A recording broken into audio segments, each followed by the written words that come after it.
back for another fun week.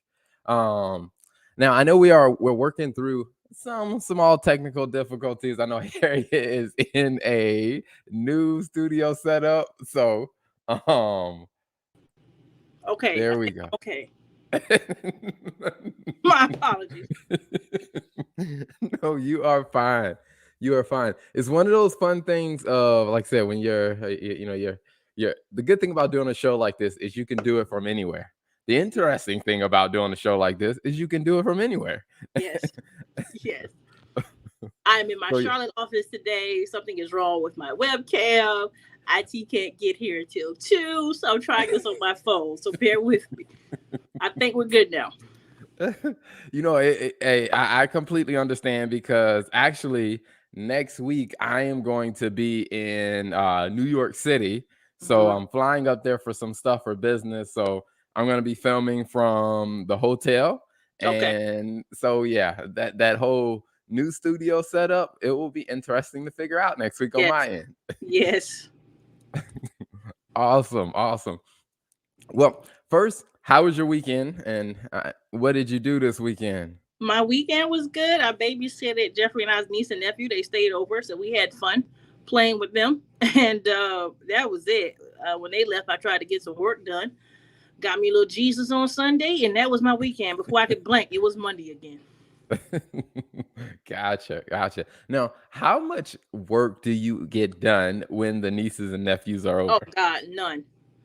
None. And like none. It's like children need your attention. They deserve your attention, right? And so when they are around, especially this set of nieces and nephews, because we don't get to spend time with them often.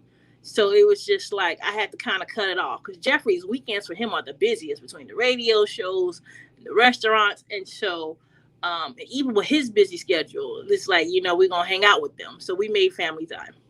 So no work really, but I it laugh was a pleasure. because I think about I think about some of my friends who don't have children, and like I said, Lola and I don't have children either. But I have 16 nieces and nephews. Oh wow. No, 17 nieces and nephews. Okay. And I remember at times like when I go visit my brothers and trying to do work around them, I was like, oh my gosh, like Negative. this is not Negative. even possible. Mm-mm. And so my other brother in Colombia, I'm with his children a lot. And so like today is President's Day. So when they don't have to go to school, I'm babysitting. And I got these kids that they don't care about the Zoom and the noise and the playing. Mm-mm, not at all. You gotta be productive when they sleep or something. I always found that to be interesting. Like even like when I've been babysitting before, like one of my friends, young baby, and when the baby was taking a nap, it was almost like, man, I was so exhausted from when the baby was awake that Yeah, I'm you like, gotta I don't sleep feel when like they working sleep. right You now. gotta sleep when they sleep. Yes. And the other night, it was just like being full transparency. I told Jeffrey, and so one of my little nephews, I had to get him up to go to the bathroom in the night so we didn't have no accidents. And so I just mom was like, just wake him up maybe every 3 4 hours, make sure he uses the restroom. And so it's like I'm setting my alarm to walk across my house, go upstairs to get my baby to the bathroom. And I was like, Jeffrey, you gonna take any of these? Like this all on me? This a lot. So when it's time to sleep, I'm still waking up. Shout out to parents. I got a whole nother level of respect for y'all. This is a lot. Kudos to you that you can balance all this stuff. Absolutely, yes. And I will say my weekend was good. Work this weekend. I usually don't do a lot of tax work, but an organization I do some I teach some business finance for business owner classes. They asked me to do a session on taxes. So I mean, I am a CPA. I understand it. So my Saturday was really working on pulling that presentation together. So I'm teaching a class tonight from 5:30 to 7. And Okay. then tomorrow I'm teaching another one from 12 to 1:30 Mm-hmm. tomorrow. So my weekend was that. And then I am doing good with staying consistent on the Sundays, like the no Oh, working good. Sundays. Good. Yeah. Whereas Lola and I may have conversations about work and stuff, but it's just like I'm like, all right, I'm not opening my laptop. I'm not looking at any screens. Mhm. So I will say to everyone out there, if you email me on a Sunday, I may not get it. But we'll take care of you on Monday though.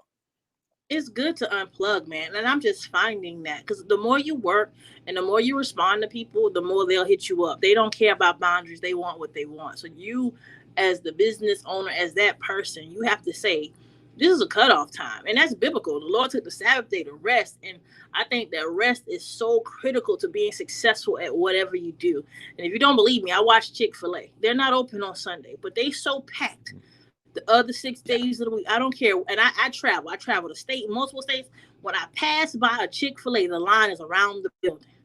So you can get it done in 6 days, right? And make more money by not even doing it on that rest day. So I'm trying to implement rest this year, right? And so I'm I, trying to implement. I would love for it to be on Sundays, but I have to find some time. mhm.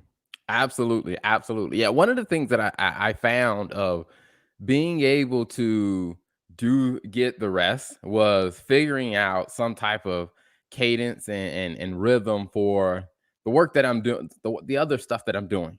Mm-hmm. Which I do think it really ties into a lot of what we've been talking about. Because this week, I mean, we talked about a lot of topics over the past couple weeks, and there have been a lot more people that are joining the Facebook group, the Church Law and Finance Facebook group. So we're excited about that. And so what I wanted to do this week is kind of recap. And part of the thing, one of the questions that's been coming up from people is like, with all the stuff that you guys talked about, like, how do you keep up with all this? Plus, you got to run the ministry, and you got to take care of the people. You have all this back office administrative stuff. So I wanted to go back through some of that because I do think in the things we talked about, and let me just go ahead and share that on the screen so people are watching can see that. So let me make sure I can get this screen share down packed. There we go. Perfect. All right. So one of the things, a couple of the things we talked about kind of with the role of the board of directors, kind of why your church needs contracts and, what to actually put in the contracts for the pastors, the ministers, the staff, the volunteers, and the vendors. And I think one of the something that we said in a lot of those sessions, I think would really help address the concern that a lot of people are having with, like I said, trying to figure out, manage everything. Like, you got so much going on. And I think one of the big things that we pointed out was, I think one is the role of the board of directors, meaning those are people that should be helping and assisting with carrying the administrative load of the church organization, to where it's not all on the pastor, the minister, to where the board of directors does have a very active role in supporting the administrative aspects and the oversight aspects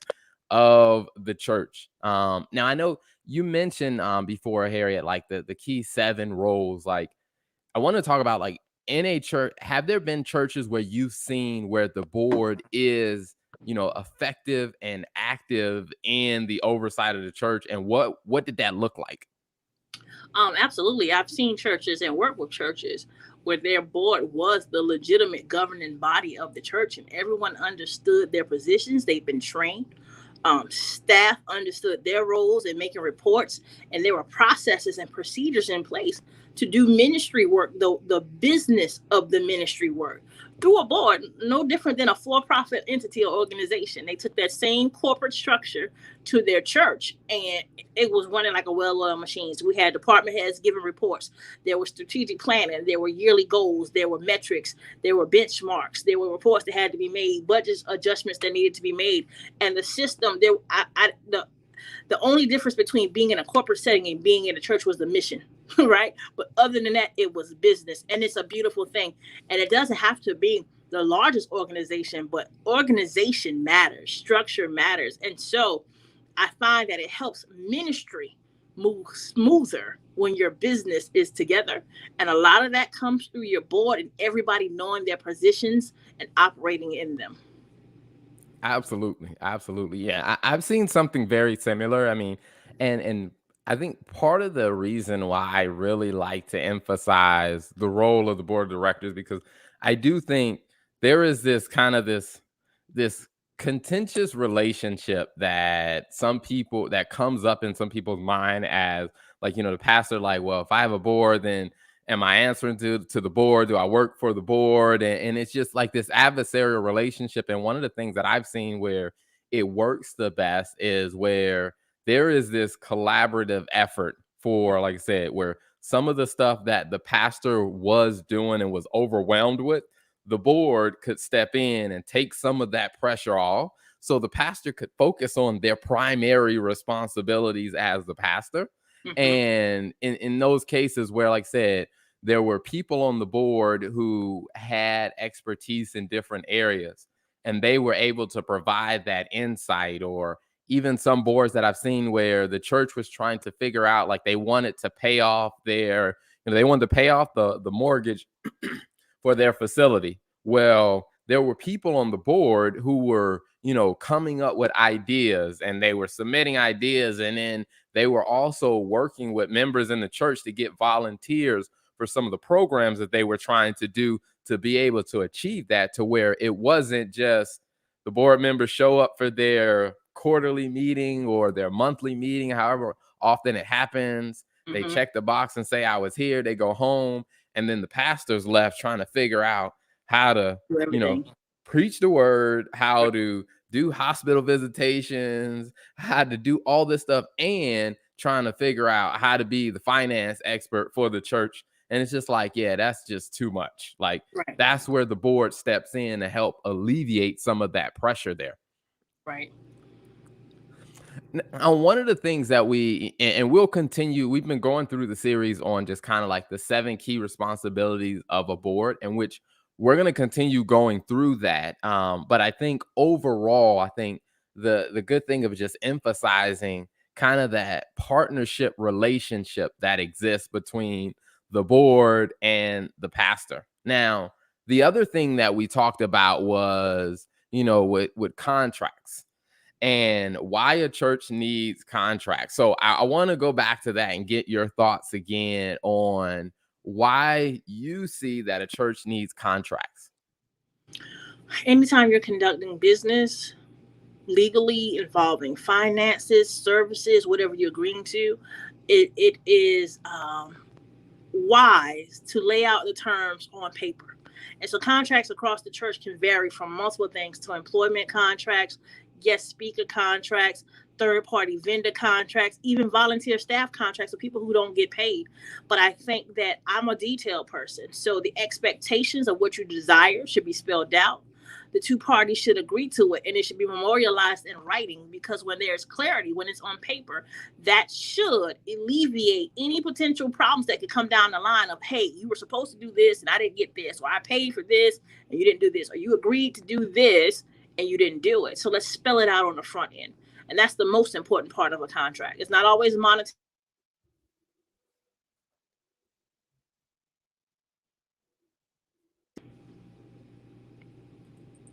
Oh, did we get you back, Harriet? Yeah, I'm sorry. My people are No. calling me.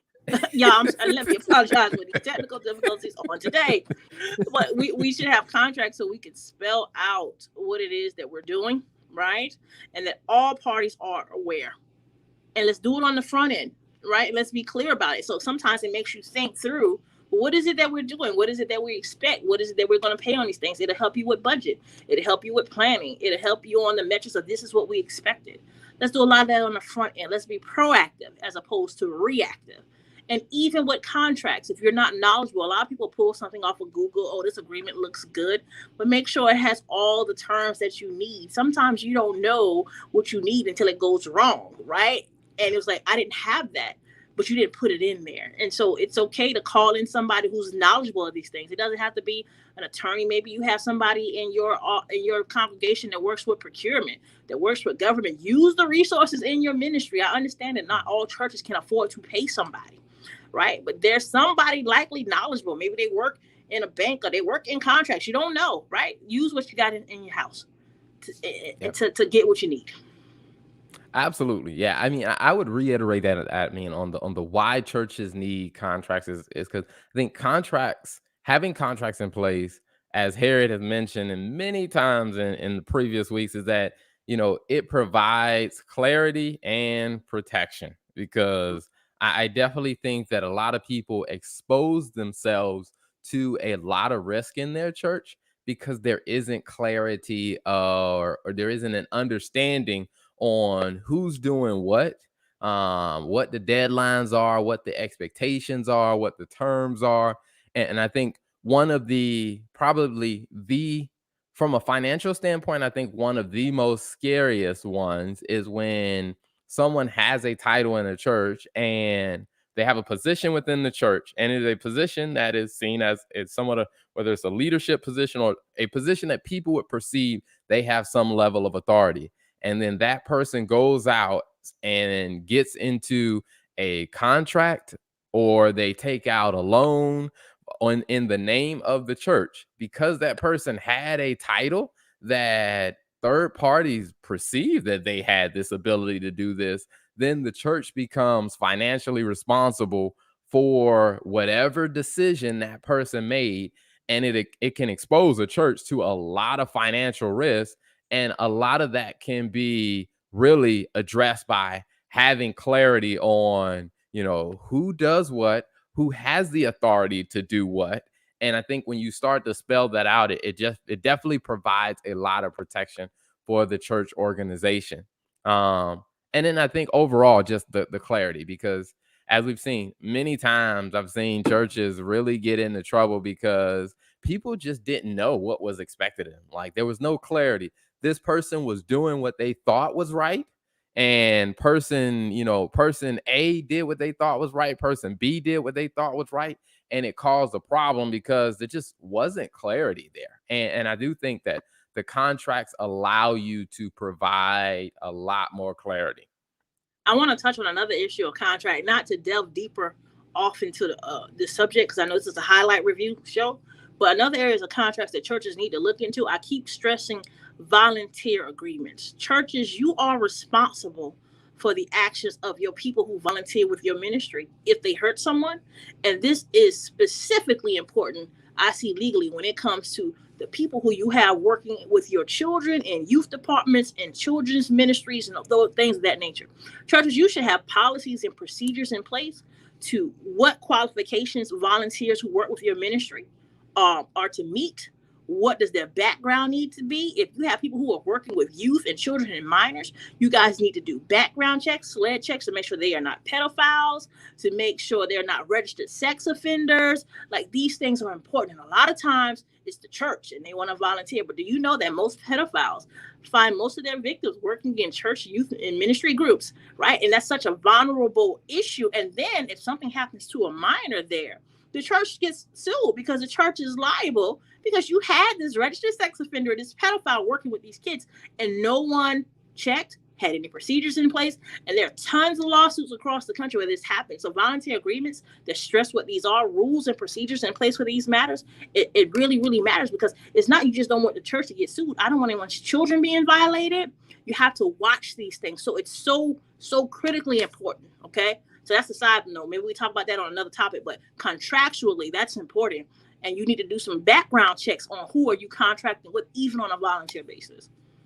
Yeah, no, I agree. And one of the things that I did want to touch on was, as we talk through, and I'll bring that back up. So as we talk through, like, why they need a contract, what are some of the things that need to go into the contract? And we can start from the bottom, work our way up. So you started talking about, with volunteers. So when there's some type of written agreement that the volunteer knows, hey, this is what is expected of me. From your perspective, what are some of those things that you think the church should reach an agreement with the volunteer on before that volunteer starts, doing work in the church or going out representing the church in name or in position or whatever? What are some of those things you think the church should reach an agreement with that person on before they start working in any capacity? High level overview, Yeah. rules, policies, and procedures of the ministry and how we operate. Training specifically on what we do here, how we handle here, how we minister here. That's critically important. But the do's and the don'ts, and it should be specified, and it should be spelled out. Don't assume that anybody has common sense. Common sense isn't common. Write it out, spell it out. And so, but you need to have policies and procedures.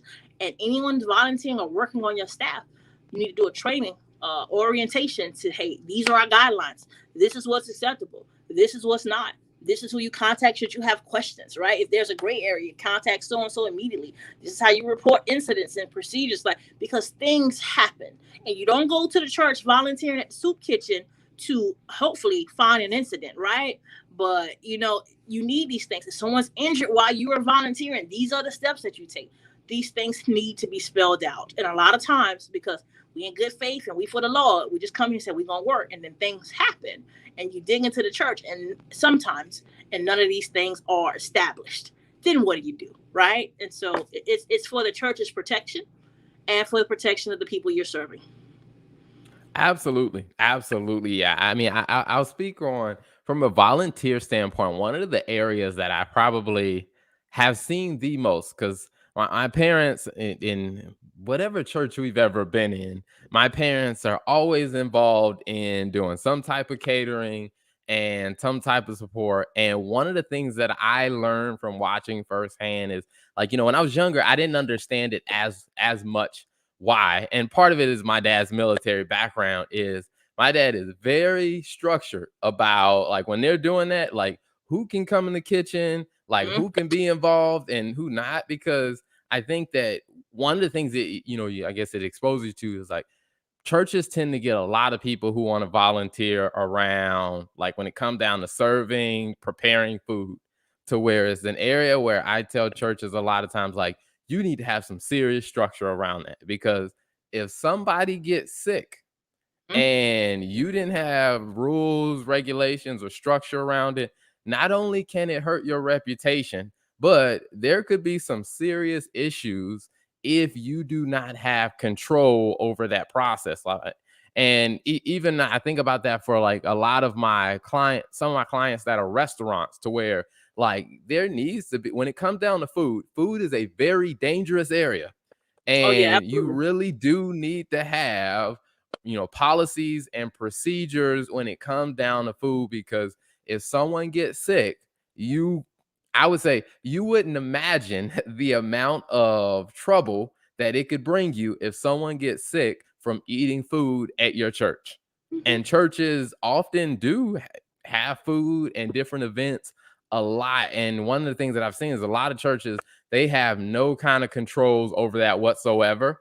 And it just leaves them exposed to so many issues. Now, I'll say, from your experience, have you seen that with a lot of churches? Absolutely. So I've seen it. When you're serving food, if you have a commercial kitchen or if you don't, are we washing our hands? Are we using gloves?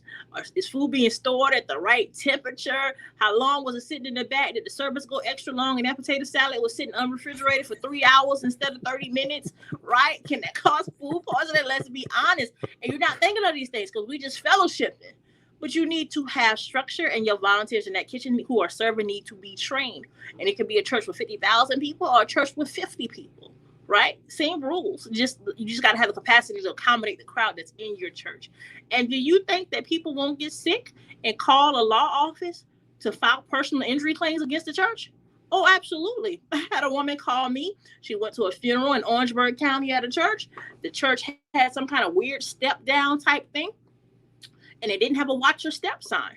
She got injured. She hurt her foot, had to do some therapy. The woman got $40,000 because the church didn't have a watch your step sign. We had some volunteer ushers that day because it was a crowded service. And so let's piece some people who are not trained, let's put them in place. And they didn't know what to do. And this woman was injured. And it could have been avoided because she didn't want to file a claim. But then the church deacons, like, we ain't paying for that. The woman just wanted her medical bills paid. You ain't giving them no insurance. Hopefully you have third party liability insurance because things do happen, right? These things happen every day.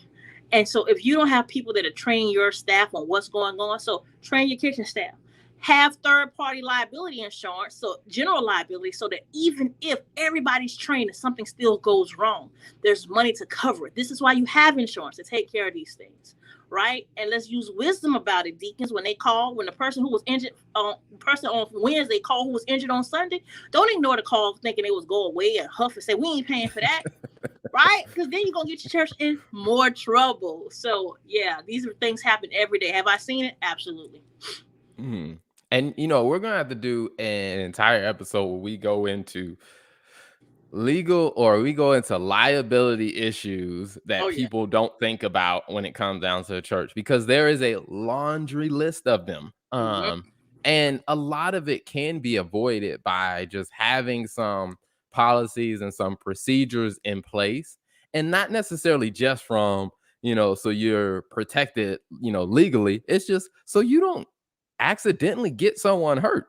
Right. Because, like you said, a simple sign of watch your step could have Mm-hmm. prevented someone from being hurt. I mean, Right. and it could have prevented them from, being sued. And like I said, for me, the primary thing is, are we preventing, people from getting hurt? Because I do think when it comes down to, like, with the kitchen staff, like, the number of people that have food allergies now, to where that is something that a lot of churches do have to consider, is that there is evidence of people having more food allergies today than there was 10 years ago, or there was 20 years ago. And if we can take that extra step to protect the people that are, spending their time that they could have been doing something else, but they chose to be here, it's just like, let's not expose them to unnecessary danger Right. while they are choosing to fellowship with us, or while they're choosing to be here. So, and I'd say the last piece on the volunteers is, I do think it is important for those who are watching, viewing, and listening, is that what goes into the terms of the volunteer arrangement may be different by department. Because, as Harriet mentioned, when you're working with children, there are certain things that are specific to that. When Mm-hmm. you're working in the kitchen, there are certain things that are specific to that. When someone is volunteering in the media department, there are different things that are specific to that. So, and that's something that the board of directors can assist with, is when the board of directors kind of looks at that and they say, okay, what are all the areas that we have volunteers in? Now, what are the policies and the procedures for each of those areas?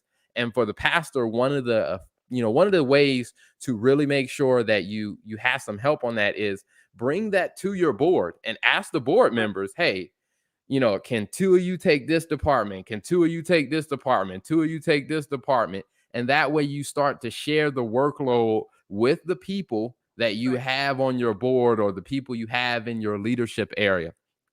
Now, for the sake of time, we won't be able to go into details of all of them, but I think we did get some questions on around, what to put in the contracts for your pastors and your ministers. Mm-hmm. So I wanted to, go back to that one, and get your thoughts again, since some people asked about that.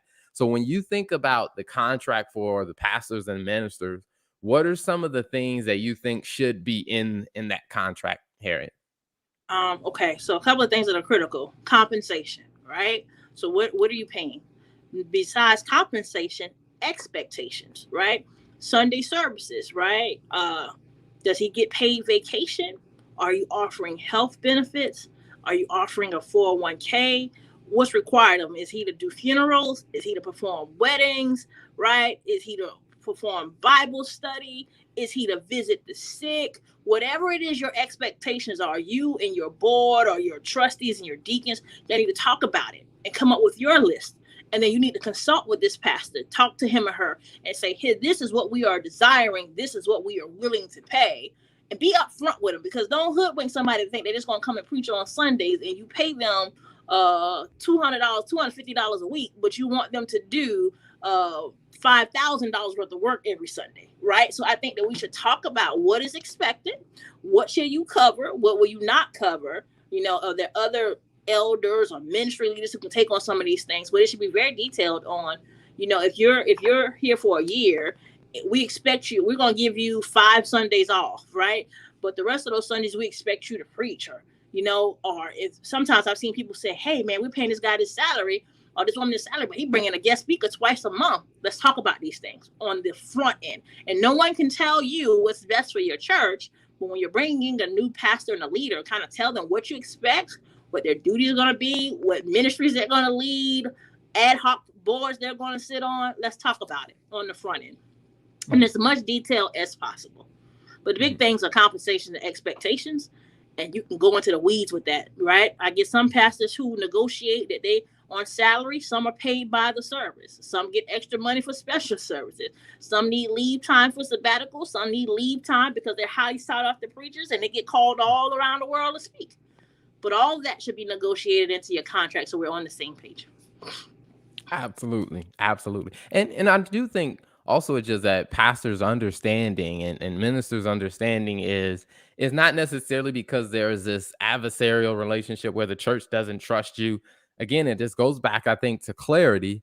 And as different things change, you can always go back to the board and let's just have another discussion like, hey, these things have changed. If the church feels like, hey, we need, based on what we understood when we hired you, this is what we needed.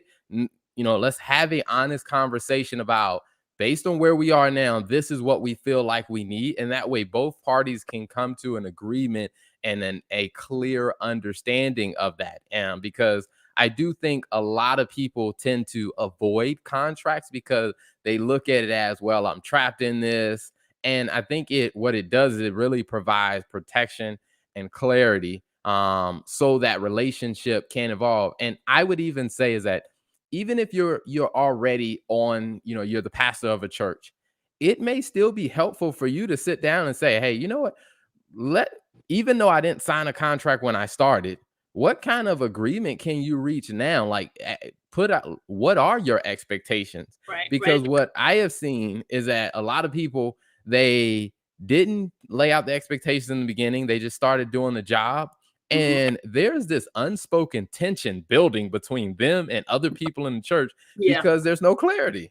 I have two more things that I think should be in every contract. I call it termination language. Termination voluntarily or for cause, notice that should be given. Morality clauses, right? What behavior that's the church is looking for a pastor, or if you violate certain moral codes, what happens to you? And then annual reviews. I think that pastors should be evaluated, right? If you're paying a salary, the church expects you to do things annually. Let's sit down. Let's do performance evaluations. And I think all of that should be put in there on the front end so people can be aware. The pastor can be aware and the church can be aware. But definitely termination language, separation for cause or voluntarily. Notice should be given. This is how people feed their family. So it's just, hey, we don't like this guy. He moved his wife and kids here to preach here, or she moved her husband and family here, and they're no longer, we don't like you, get out. No, there should be some repercussions for that, right? So we should talk about these things on the front end. Absolutely. Absolutely. And we are just about at time, but there was a question that came in. Someone asked, do you think most churches have a board in place? I will probably repeat something that Harriet said that I thought was really good in the prior week is, typically what you find is people who are part of a denomination where there is an established structure. Typically, I have seen they will have boards or they will have some type of board structure in place. The non-denominational and the independent churches are the ones that I usually see like they don't have, like, on paper to get their 501c3 status, they have some board member names down. But when you look at how they actually operate, not so much. That's the truth. That's the truth. Your board should be a for real governing body, not just there in name only. I hope that through this show that we can demystify it doesn't have to be conflict in nature between the board and the pastor. Terrell said earlier, you should work together. In a perfect world, they complement each other. Let's get rid of the thoughts of control. There's a quote that said, much can be accomplished when no one cares who gets the credit.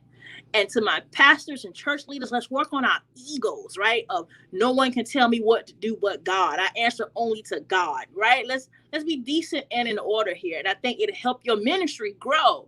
And we're not so arrogant, egotistical that no one can tell us what to do, and vice versa on board members. You're not so controlled that you think your pastor is the puppet. We need to work together to advance the kingdom of God. And a lot of times when you ask me, where does the devil hide at in ministries? I see it in two areas. In the music department, okay, and between boards and pastors. And it's just like we have to get that together and be on one accord. And if we can come, if we whatever we can agree, you can do a lot. But that's why I see the conflict and the tension a lot of times. Absolutely, absolutely, yeah. And I would say on that, definitely thank you all for tuning in for another great week. Again, join the group. The Facebook group is Church Law and Finance. You can just type it in, you'll see it. And join the group. You can ask questions in the group. There have been some people who've been asking questions or they wanted clarification on a point. So we've been able to hop in there, answer people's questions, and even load in some of the recaps of some of our conversations. So join the group and continue to tune in every week, Mondays at 12:30. Thank you all for joining in today.